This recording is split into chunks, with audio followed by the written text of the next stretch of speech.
So as we start the dialogue known as the Meno, we're introduced to a number of interlocutors. Socrates is one, Meno, who's a fairly aristocratic, slave-owning Athenian man.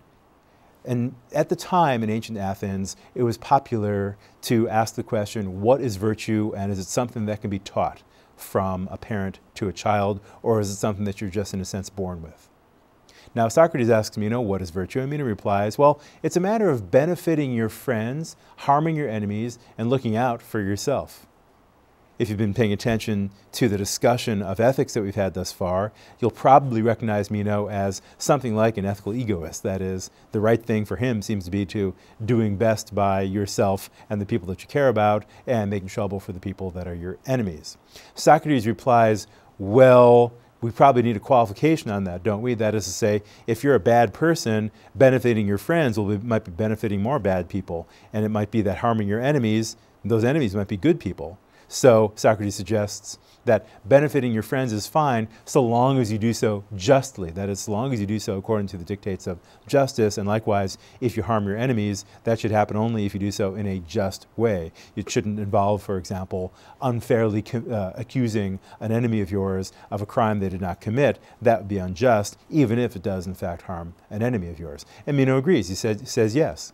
And then Socrates replies, but then virtue is defined in terms of justice. Don't we have to have justice be the more profound notion in terms of which virtue is defined? And after a number of pages in which they go back and forth, Meno kind of gives up and says, Socrates, you're like a torpedo fish. That is to say, when, I think he's referring to an electric eel, when you come up and touch somebody, you paralyze them, they're unable to move anymore. That's the way a torpedo fish operates. And Socrates, you're kind of like that too, for the reason that you paralyze me intellectually with all your questions. I thought I knew what I was talking about. I thought I had a view about what virtue is and that I could justify it, but your questions make me realize that I'm not so sure that I really do know what I'm talking about. Socrates goes on, and with further consideration of the question, where does virtue come from? Is it teachable? And more generally, what is the nature of our knowledge? Socrates asks Meno to send him forward one of his slave boys, and asks the slave boy some questions from geometry. So the slave boy is now in front of us, talking to Socrates, and Socrates says to the boy, when you double the length of a square, when you take a square, suppose it is 1 by 1, and you double the length of each of its sides, what happens to the area? Does it become twice as big or larger than that or whatever? And the slave boy says, oh, well, it becomes twice as big. Now, Socrates says, look, I'm just asking this boy questions, and he's giving me answers. I'm not telling him anything, but notice he's got the answer wrong. We can show that the answer is wrong by noticing that this image that you're looking at now contains a diamond in the center, which is what you would get if you were to double the area of one of the 1 by 1 squares.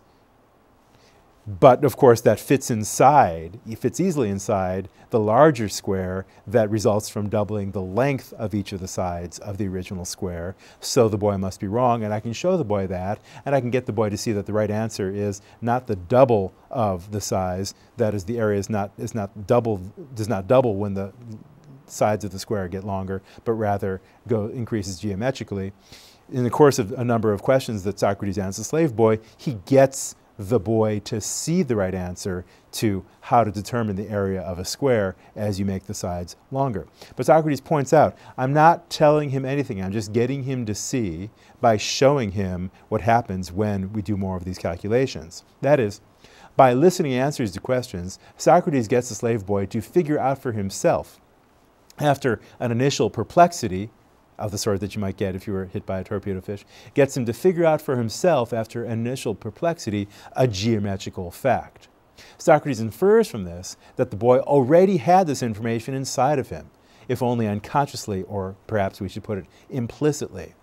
And quite dramatically, Socrates concludes that this information must have been innate. He writes, or he says, quoting, and is not finding knowledge within oneself recollection. That is to say, Socrates suggests that all this shows that the boy must have had a soul that pre-existed his earthly existence, and that as a disembodied soul, he had some information inside of him, and all I've done is drawn it out from inside. I've caused the boy to recollect. I haven't given him anything new by way of knowledge.